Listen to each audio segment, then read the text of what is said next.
Bismillahirrahmanirrahim. Assalamualaikum warahmatullahi wabarakatuh. Bismillahirrahmanirrahim. Rabbi shrah li sadri wa yassir li amri wa hlul 'uqdatam min lisani. Allahumma shalli wa sallim wa barik ala nabi rahmah qaidil ummah Sayyidina Maulana Muhammadin wa ala alihi wa sahbihi asma'in. Amma ba'du. Semua yang saya hormati, begini ya, ini cerita saya mau curhat tentang seni ya, seni memaknai Quran. Ada ulama yang cari aman, jadi kalau nafsir Yasin, Alif Lam Mim ya wallahu a'lam. Dan itu bagus karena ya siapa yang nggak tahu kalau wallahu a'lam. Ada yang nekat itu nebak-nebak, A itu apa, Lam itu apa, Mim itu apa. Ini ya tebak-tebakan, bisa dianggap klenik, bisa dianggap dukun. Tapi dari sekian tafsir itu saya cenderung ngikuti teori umum bahwa andaikan Anda orang Indonesia, kalau mau menjelaskan anak-anak, ini saya beri penjelasan A sampai Z, A, B, C, D gitu. Jadi memaklumatkan bahwa kita akan mengkaji itu secara tuntas. Mungkin dalam kultur kita wis tak terangno A sampai Z,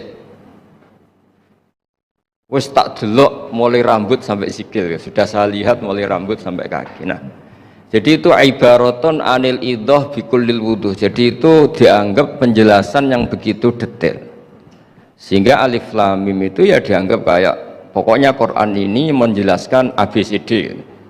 Itu mukhatabnya itu pasti paham maksudnya demikian. Terus kedua menyangkut apakah yang diinginkan Allah, yang difirmankan Allah itu mewakili atau kuliah itu mewakili totalitas.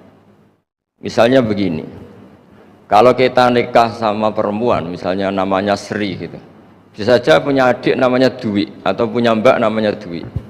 Itu lama-lama kadang misalnya kita nyesal sebagai manusia, kok cantik adiknya itu atau cantik mbaknya itu. Kemudian Islam melarang wa antasma'u binal ukhtaini, kamu tidak boleh menikahi dua bersaudara secara langsung. Tapi itu pun kalau kamu anggap sebagai panduan hukum itu bahaya, karena melahirkan pertanyaan gimana kalau ponakan dan buliknya. Jadi kita nikahi Sri, buliknya masih cantik, terus kita nikahi juga, boleh ndak? Sebab itu zaman Rasulullah SAW ketika membaca ayat wa antasma'u binal ukhtan, zaman itu Nabi menambahkan juga kamu nggak boleh nikahi perempuan plus buliknya. Nah, sehingga wa antasma'u binal ukhtan itu dianggap ibaratun an hurmatil jam'i binal mahromen, itu dianggap pelarangan menikahi dua perempuan yang ada unsur apa? Mahram. Lalu pertanyaannya, kenapa Allah hanya menyebut dua saudara? Karena yang potensi masih sama-sama cantik ini dua saudara. Jadi Allah tidak perlu melarang wa antasma'u bainal mar'ati wa jaddatiha.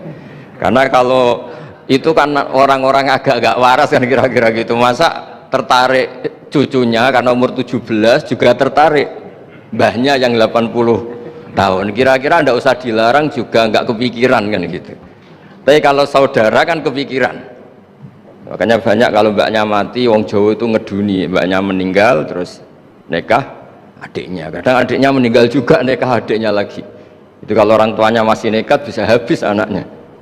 Saya pernah punya temen tuh mbaknya dinikahi mati, nikahi lagi adiknya mati. Lu adik ketiga mau dinikahkan lagi.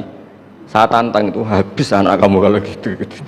Nah, sehingga kita yang nekuni fikih itu tahu wa antasma'u binal ukhtan itu bukan harus ukhtan. Dan makanya terus ulama mengingatkan bahayanya berpegangan Quran nggak didampingi ulama, karena nanti akan bilang yang diharamkan Quran itu al-jam'u binal ukhtan, hanya mengumpulkan dua saudara, berarti sama bulik bude boleh sama mbah boleh, itu bahaya sekali. Karena memang zaman itu Nabi hanya menambahkan wala binal mar'ati wa ammatiha wala binal mar'ati wa kholatiha, juga enggak boleh menikahi perempuan plus bulik baik dari bapak maupun bulik dari apa? Ibu. Nabi zaman itu tidak menambahkan wala binal mar'ati wa jaddatiha, karena dikira itu normalnya orang pasti tidak kepikiran nikah perempuan plus mbahnya, karena umurnya pasti terpaut jauh. Kemudian ada lagi misteri tafsir yang pasti ulama itu beda. Misalnya begini, dalam cerita-cerita karomatul aulia, dan kita yang nekuni ilmu itu kita percaya. Soal yang nggak percaya ya monggo, ini karena tidak tek Quran dan hadis. Ketika seorang Nabi Muhammad SAW di alam arwah, karena di hadis Mi'raj Nabi juga sering ketemu para nabi, di antaranya ketemu Nabi Musa, ketemu beberapa nabi. Itu hadisnya sahih bahwa Nabi sering ketemu para nabi di alam arwah. Dan ini punya efek di kitab tafsir nanti. Ada ayat tentang pertemuan Nabi Muhammad SAW dengan Nabi Musa. Singkat cerita di kitab-kitab wali diterangkan, suatu saat Nabi itu dikomplain oleh Nabi Musa karena beliau ngendikan ulama ummati ka'ambiyai Bani Israel. Kualitas ulama umatku itu sama dengan kualitas nabinya Bani Israel. Ini kan memancing sentimen. Kata Nabi Musa, benar saja masa saya Nabi kok disejajari ulama gitu. Kan nggak terima. Masa saya Nabi setara dengan LC MUI, kan nggak terima. Dan itu menurut saya bagus, Nabi Musa agak terima itu. Saya sendiri juga agak terima gitu. Akhirnya buktinya apa? Dalam cerita wali itu dipanggillah Imam Ghazali di cerita wali itu. Kata Imam Ghazali, nama kamu siapa? Ana Muhammad bin Muhammad Al-Ghazali At-Tusi Asy-Syafi'i. Jawabnya panjang sekali. Ana Muhammad bin Muhammad Al-Ghazali At-Tusi Asy-Syafi'i. Terus Nabi Musa, loh saya tanya nama kamu cerita bapakmu, mbahmu, mazhabmu, daerah kamu. Kepanjangan, tanya nama kok ngomongnya panjang. Terus kata Nabi Musa, kata Imam Ghazali, Anda juga gitu di depan Allah yang hanya tanya wa ma tilka biyaminika ya Musa, Anda jawabnya kepanjangan, qala hiya asaya atawakkau 'alaiha wa husyubiya ala ghanami wa liya fiha ma'aribu ukhra. Padahal Allah hanya tanya yang dibawa kamu oleh tangan kanan itu apa Musa? Ini tongkat saya Gusti, tak pakai gini, tak pakai gini, tak pakai gini. Masih ada dan lain-lain. Waliya ma'arifu ukhra, dan masih banyak kepentingannya. Akhirnya Musa itu sadar. Ini di depan Allah yang Maha Tahu. Itu aja engkau beri penjelasan berlebih, apalagi saya depan jenengan. Singkat cerita di cerita itu Nabi Musa, ya betul, umat kamu memang pinter-pinter gitu. Pokoknya dia ngakui, beliau ngakui. Tapi dalam perspektif ilmu thariqah, tafsiran seperti itu tidak diikuti. Yang diikuti adalah misalnya nyuwun sewu, satpam dipanggil rektor, atau menteri dipanggil presiden, atau murid dipanggil guru. Itu kan bawaannya grogi. Dan mulai dulu orang-orang bijak, saya kenangan saya dengan Kiai Haji Maimun Zubair, dengan bapak saya sendiri, orang-orang bijak kalau manggil santri atau bawahan dengan keadaan grogi itu mesti tanya yang nggak penting supaya groginya hilang. Mau nang jalan macet, gimana di jalan tadi macet? Gimana di daerah kamu musim apa? Setahu saya ulama-ulama top atau rektor atau siapa saja kalau yang bijak pasti nanya anak buah itu yang nggak penting dulu. Gimana lancar di perjalanan, datang jam berapa, sehat-sehat saja. Karena bawahan itu takut. Nah, ketika Nabi Musa ini takut, Allah itu ngikuti sunnahnya manusia. Kalau takut ya jangan tanya yang penting dulu. Kamu bawa apa? Ya dijawab, saya bawa tongkat Gusti. Jadi itu sebetulnya hanya ilmu psikologi, bahwa kalau orang takut itu ya ditanya yang ringan-ringan. Lagi-lagi ini ilmu. Jadi analisis tafsir itu tidak ada selesainya dan semuanya butuh perangkat. Di antaranya perangkat itu adalah fitrah salimah. Sehingga memaknai Quran itu baik dengan ilmiah maupun dengan fitrah salimah itu akan sama-sama menelurkan makna yang sahih asal berlandas riwayat yang sahihah. Saya punya sekian cerita tentang ulama-ulama dulu kalau ngartikan ayat. Misalnya Imam Syafi'i, beliau nekuni fikih, beliau ngendikan orang yang tayamum di tengah perjalanan padang Sahara yang karena tidak menemukan air itu boleh tayamum kalau sudah tidak menemukan air. Syaratnya dia nyari-nyari dulu. Jadi ditanya, kenapa harus nyari-nyari dulu padahal ini di padang pasir? Jawabnya Imam Syafi'i itu sederhana, la yuqalu liman lam yatlub lam yajid wa innama yuqalu lam ya'rif. Allah itu ngendikan falam tajiduma'an, kemudian Anda tidak menemukan air, di mana-mana tidak menemukan itu setelah mencari. Kalau tanpa mencari namanya lam ya'rif, tidak tahu. Ketika Allah ngendikan falam tajiduma'an, harusnya harus ada sabqut tolab, harus mencari-cari dulu baru menyimpulkan tidak menemukan. Jangan langsung tayamum tanpa mencari cari, karena Allah ngendikan falam tajidu ma'an, kemudian kalian tidak menemukan air. Di mana-mana tidak menemukan itu ada mencari dulu sabqut tolab. Begitu di semua ayat. Lalu saya mulai 2002 atau 2003 saya sering sama Profesor Zaini, beliau bahkan sering di kontrakan saya di Wonokromo di Pleret sana. Kalau nggak tuntas dibahas dulu di bekas kantor rektorat ya, di atas itu. Saya di UI Pres di bawah, Pak Zaini di atas, dan tiap hari ketemu. Saya intensif sama beliau itu ada 4 tahun. Makanya terjemahan yang dulu saya ada ikut, yang direkonstruksi hampir 40%. Karena berdebat terus, terutama fikih. Akhirnya kita misalnya, ini curhat ya, itu kita sering berdebat itu tentang bolehkah memanfaatkan cerita Israiliyat untuk merekonstruksi ayat yang potongan dari cerita para nabi.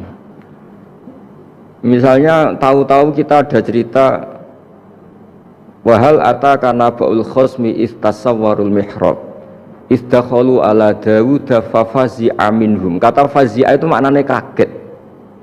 Itu kalau kita misalnya, kamu apa tahu orang-orang yang melompat pagar kemudian Nabi Dawud ini kaget, itu cerita itu bisa terbentuk meskipun orang-orang banyaklah pakar-pakar tafsir yang anti Israiliyat, tapi kita bisa maknai itu tuh kalau misalnya kata kaget. Kenapa kaget? Nabi Dawud itu seorang raja, bahkan orang barat nyebut King David. Beliau punya 7 lapis pengawalan, dan khusus kamar pribadinya itu tidak siapapun, tidak ada yang bisa masuk. Tapi tahu-tahu ada orang di situ, makanya beliau kaget. Fafazi'a minhum. Qalu la takhaf. Para orang-orang ini bilang, kamu jangan kaget. Sudah, tidak usah mikir kagetnya, kata orang ini. Khosmani fakho ba'duna ala ba'din. Kita punya masalah sengketa dan Anda harus memutuskan sekarang. Singkat cerita, si orang ini cerita, orang atau malaikat itu cerita, ini saudara saya punya kambing 99, saya punya 1 aja kok diminta, menurut Anda gimana? Tolong putuskan yang benar. Abu Dawud langsung marah, wah kamu itu dolim betul, sudah punya 99 minta yang 1, kamu dolim betul, ngawur betul kamu. Oke, sudah deal gitu, sudah putus. Orang ini senyum-senyum santai terus hilang. Ternyata itu para malaikat. Terus wadonna Dawudu annama fatannahu fastaghfara rabbahu wa kharra raki'a wa anam. Di banyak cerita Israiliyat itu Nabi Dawud itu istrinya 99. Tapi kurang lengkap, kayak enggak ada yang seperti itu. Jadi walhasil di cerita itu ada Imro'atu Uria terkenalnya itu, yang Nabi Dawud itu kepikiran menikahi itu. Singkat cerita akhirnya Uria ini meninggal, akhirnya dinikahi Nabi Dawud. Akhirnya beliau istighfar karena merasa salah. Saya masih ingat ngendikannya Profesor Zaini ketika tak tanya, kenapa sudah punya 99 masih ingin yang 1? Gak ada yang seperti itu. Tadi namanya bawaan rakus manusia itu tetap aja gak ada yang seperti itu. Nah pertanyaannya, bolehkah puzzle ini ya kita rangkai dengan cerita Israiliyat? Yang Israil ini bisa iya bisa enggak. Kata Nabi zaman Sugeng, la tusaddiquhum wa la tukadzibuhum. Kamu ya jangan bilang iya, jangan bohong karena dari cerita-cerita Israiliyat. Tapi jangan juga bilang takdzib, bilang mendustakan, jangan-jangan benar. Nah, kita yang nekuni tafsir itu bingungnya ya. Bingung itu kalimat madhin itu muji. Memang bagusnya orang ilmuwan itu bingung. Kalau ilmuwan PD itu udah ilmuwan namanya, orang nekat itu. Ilmuwan itu harus satu teori diuji dengan teori yang lain, diperbandingkan terus menyimpulkan saat ini saya memutuskan demikian, tapi entah suatu saat. Itu khasnya ilmuwan karena dia harus mikir terus itu. Masih banyak yang seperti itu. Akhirnya ya kita nafsiri ya pokoknya kalau orang sudah punya 3 kok minta yang punya 1 ya ragus lah, gitu aja sudah. Apa itu peristiwa perempuan, apa peristiwa harta, peristiwa jabatan. Jadi kalau sudah punya jabatan 1 kok ingin jabatan yang lainnya, anggap saja ragus, gitu aja. Terus lalu itu simbol, makanya ini terus pertanyaannya, ini apakah simbol ibaratun anman itoma, bahwa Allah nggak suka toma, atau memang itu fakta? Nah, hal-hal seperti itu yang kita terus menekuni. Kemudian yang ketiga, misalnya kita ini sebagai cucu yang kurang baik, setiap kita pidato cerita dosanya Nabi Adam diusir dari apa? Surga. Dan saya itu orang yang insya Allah disayang Nabi Adam. Saya termasuk cucu yang baik. Di mana-mana saya cerita Nabi Adam itu keren meskipun diusir dari surga. Karena Nabi Adam itu diusir dari surga itu bukan karena dia kepencut sajaratul khuldi. Itu enggak. Jadi ceritanya gini, kata Allah, Adam kamu boleh makan apa saja kecuali 1 pohon ini, kamu jangan makan buahnya. Nabi Adam menurut. Nah terus banyak kiai yang cerita gara-gara dirayu istrinya, terus akhirnya cerita wis jenenge wong lanang pengampesane wong wedok itu, kata istrinya, Tuhan yang bener aja, masa semuanya boleh kok 1 aja enggak boleh. Cara lomo gak menisan gitu, cara Jawa itu ya kalau sudah semuanya boleh, yang lebih mewah pun boleh, kok ini 1 gak boleh ini. Paling itu iseng, maksudnya sudahlah dicoba aja. Nah karena Nabi Adam itu merasa gak nyaman, ada yang diredaksikan fa'akala itu makan. Tapi kalau makan tidak juga, karena nggak nekat, karena beliau merasa tidak nyaman. Makanya sebagian diredaksikan zaqo itu ngicipi saja karena nggak nyaman. Sehingga lafadz akala dimaknani zaqo juga dimaknani akala dalam konteks ini. Nah, tapi di tafsir Ibnu Katsir diterangkan kata kuncinya itu bukan di akala atau zaqo, tapi waqa sama huma inni lakuma laminan nasihin. Jadi Nabi Adam itu ketemu iblis, setan. Terus iblis ini bilang, wallahi demi Allah, larangan itu sudah dicabut dan sekarang Anda boleh makan itu. Atau apalah sumpahnya iblis merayu itu. Ketika Allah tanya, ya Adam kenapa kamu makan sajaratul khuldi padahal sudah saya larang? Ini hebatnya Nabi Adam. Waqa sama huma wa izzatika ya Rabbi ma adzunnu anna ahadan yakhlifu bika kadiban. Wa izzatika ya Rabbi ma adzunnu anna ahadan yahlifu bika kadiban. Misalnya saat kita punya teman yang biasa bohong dengan kita. Oke, biasa bohong, kita tidak percaya. Tapi kalau teman itu bilang gini, misalnya saat santri kamu dipanggil Mbah Maimun, bawaannya orang takut karena bawahan tadi, itu pasti tidak ngecek lagi, meskipun yang cerita ini orang bohong, biasa bohong, tapi ini dipanggil pikirannya tuh, waduh, mendingan coba-coba lah daripada bawaannya itu mesti tidak mikir langsung. Nah, ketika nama engkau disebut ya Allah, ketika nama engkau disebut, wallahi saya ini benar, kata iblis, saya tidak kepikiran, wa izzatika ma adzunnu anna ahadan yahlifu bika kadziban, saya tidak pernah mengira ada seseorang atau makhluk siapapun yang ketika menyebut engkau kemudian dia bohong.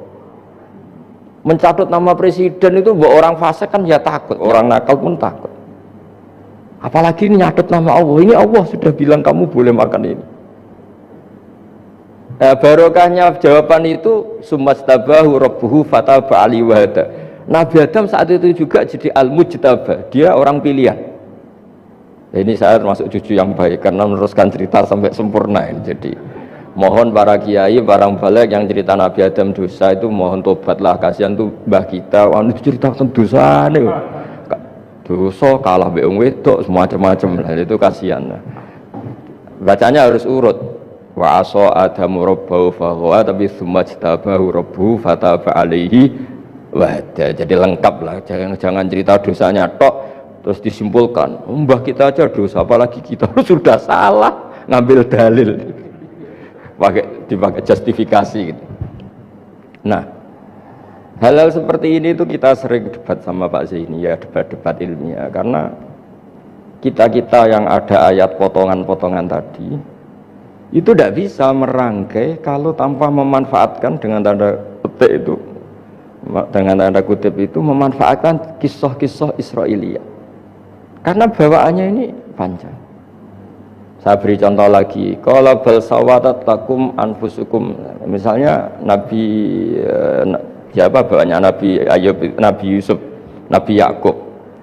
Nabi Yakub itu dirayu oleh anak-anaknya, sudahlah Yusuf itu kita ajak main. Singkat cerita walhasil karena mereka punya niat buruk, Nabi Yusuf itu dibuang di di sumur. Kemudian mereka datang waja'u abahum isya ayyabkun. Qalu ya abana inna dhahabna nastabiqu wa tarakna Yusufa inda mata'ina fa'akalahu dhi'b.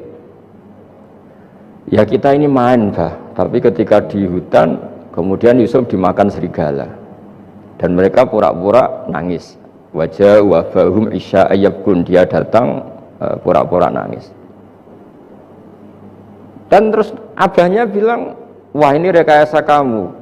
Qala bal sawatat lakum anfusukum amro, pasti ini rekayasa kamu. Nah, kata rekayasa di sini itu kita mikir loh, kok ujuk-ujuk Nabi Yakub bilang rekayasa itu gimana?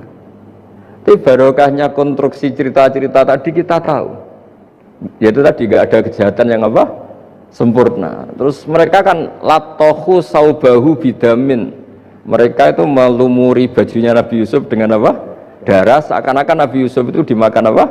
Serigala. Tapi dia lupa menyobek-nyobek baju tadi. Makanya Nabi Yakub bilang, cek sopane serigala itu ketika mau makan baju anak saya disuruh nyopot dulu gitu. Jadi peradabannya gitu. Nah, di sini kata sawala itu ada konstruksi yang kita mau tidak mau pakai cerita tadi, karena wong dimakan serigala kok bajunya utuh. Cek beretikanya serigala itu. Jadi nah kita ini nekuni itu, jadi apa ya? Nah terus, nah kita akan cari aman. Artinya cari aman itu kalau tafsir atau terjemah berdasar Israiliyat kita nanti dimarin orang banyak. Tapi tidak juga kita kadang-kadang mau tidak mau karena ada kata yang tersembunyi. Yang mau tidak mau utuhnya itu kalau memanfaatkan Israiliyat tadi. Nah, makanya Nabi ketika ditanya, ya Rasulullah bagaimana dengan cerita dari Bani Israel itu. Ya, Nabi ngendikan la tusaddiquhum wa la tukadzibuhum. Ya, kamu jangan bilang iya, ya jangan bilang tidak. Tapi setelah kita nekuni tafsir, ya nekuni apa itu mau tidak mau. Terus yang terakhir masalah fikih terutama yang mendesak. Quran itu kalau cerita fikih itu kan belum dibabkan dulu ya. Misalnya at-thalaqu marratan, cerai itu ya hanya 2. Nah, cerai hanya 2 ini kan kita jadi bingung karena taunya kita cerai itu sampai apa? 3. Akhirnya mau tidak mau kita membuat taksisul fikih, dasaran fikih. At-thalaqu marratan ayat tolak sing yasihur rujuk, tolak yang boleh rujuk. Itu 2. Namanya raj'i. Kalau tolak ini raj'i wa bu'ulatuhunna ahaqqu biradihinna, di masa iddah suami tadi paling berhak rujuk. Artinya orang lain enggak berhak karena ini masih fi hukmi zaujiyah. Dia masih dihukumi seorang apa? Istri.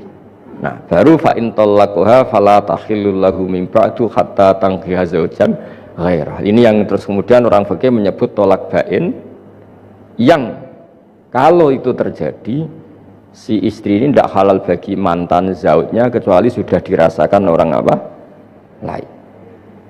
Jadi terus kita ini mikir, hatta tankiha zaujan ghairah itu ukurannya nikah itu apa? Mayoritas ulama bilang ukurannya nikah bukan sekedar akad, tapi sudah dirasakan orang lain, sudah ada hubungan intim. Memang harus bahasa vulgar ya karena ini fikih.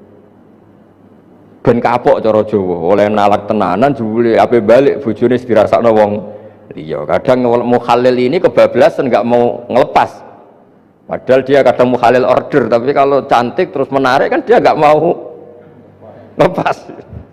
Nah, pertanyaannya itu kan, tapi ada madhab yang meskipun syad, yaitu yang mengatakan ya hanya akad sudah sah, tapi itu di cara bahasa sekarang dibully banyak ulama, disalahkan. Wong tujuannya itu bikin jerah, kok hanya akad kan tidak jerah. Jadi mukhalilnya hanya akad, setelah akad nanti menceraikan itu sudah cukup. Itu disalahkan banyak ulama karena ketika peristiwa itu terjadi pada istrinya Rifa al-Qurazi, jadi di hadis itu ya vulgar, ya Rasulullah saya ini istrinya Rifa al-Qurazi, kemudian dia mencerai saya, fabat tato lagi, tolaknya sampai habis, kemudian saya nikah sama Abdurrahman bin Zabir. Di hadis ini bukan bacanya bukan Zubair tapi Zabir, Abdurrahman bin Zabir. Tapi orang Arab itu ya agak-agak vulgar. Wa inna ma ma'ahu mislahud batis saw. Tapi alat kelaminnya tuh kiwir-kiwir. Nabi saya tidak mau. Terus Nabi tertawa-tawa di hadis itu ya. Kalau sama tertawa ini sudah sunnah Rasul. Karena pas di hadis itu fatabas sama dohikan. Nabi itu tertawa sampai cara Jawa guyu ngakak. Fatabas sama dohikan, bukan fatabas sama mutab. Tapi di semua teks hadis fatabas sama dohikan. Nabi tertawa-tawa. Kamu ingin ya sama suami kamu yang pertama. Terus Nabi ngendikan la kata hatta yadzuqa usailataki wa tadzukina usailata. Ndak, sehingga kamu merasakan dia dan dia merasakan kamu. Sehingga ulama mengatakan hatta tangkiha zaujan khairah adalah sampai hubungan suami istri untuk menjadi muhalil yang sah. Nah, dan rata-rata ya curhat, mau tahlili efeknya gini, mau maudhu'i, karena memang kita ngadepin teks yang umurnya sudah hampir berapa? 1000 berapa Pak? 1400 berapa? Ya sekitar 1400 berapa. Tapi tadi dari makanya kan terus kita kalau nerjemah, terus saya diantara yang saya usulkan ke Profesor Zaini saat itu saya mau ikut tim asal ada catatan kaki, terus ada beberapa tambahan catatan kaki supaya tadi wa antas mau binal ukhten itu kalau kita misalnya kita kembali ke Quran hadis, Quran saja. Lah kalau ke Quran saja yang diharamkan wa antas mau binal ukhten, padahal di sini juga wala binal mar'ati wa ammatiha wala binal mar'ati wa khalatiha. Terus kita sebenarnya ingin nambahi wala binal mar'ati wajat datiha. Tapi kan kayaknya enggak kepikiran, ada orang kok. Tapi kalau mbak atau adik itu kepikiran kan? Karena kalau ketemu temannya kan, saya sering punya teman yang dapat dua-duanya teman saya. Kok kamu nikah yang ini? Ya Gus ajane ayu Mbak Yunis dirabi wong. Ya atau yang ayu adike juga, wah saya keduluan Gus ajane aku lak incer adike. Ambek bapake dijokno Mbak Yunis. Lah yang potensi masih begitu itu kan saudara kan. Makanya ini yang dilarang Allah wa antas mau benal ukhten, karena yang potensi masih ada rasa ya benal ukhten. Tapi bukan berarti yang lain boleh. Makanya hadal jam'u al muharram wa ibaratun an hurmatil jam'i bainal mar'aten sing ada hubungan nasab. Jadi tidak harus antara apa? Saudara, tapi dua perempuan yang ada hubungan apa? Nasab. Yang andai kan salah satu itu lelaki gak boleh kawin, maka dua perempuan ini tidak boleh tahta rajulin wahid. Nah, kemudian ulama bikin kaidah itu ya, dua perempuan yang andikan salah satu ini kok lelaki gak boleh kawin, maka tidak boleh dikumpulkan oleh satu lelaki finikahin wahid. Misalnya sepupu itu kan andikan misalnya kamu nikahi Dwi punya sepupu Sri, dari awal kan sepupu itu boleh nikah, maka andikan kamu poligami dengan cara seperti itu kan nggak masalah. Yang masalah itu apa? Dua perempuan yang andekan salah satu itu lelaki nggak boleh apa nikah, berarti dua perempuan ini tidak boleh tahta rajulin wahid. Artinya benal ukhten ini dianggap ibaratun angkada. Kalau dalam bahasa Balaghah disebut itlaqul ba'di wa iradatil kul, yang disebut sebagian tapi maknanya utuh. Nah hal-hal seperti itu memang berat. Ya ngoten mawon. Assalamualaikum warahmatullahi wabarakatuh.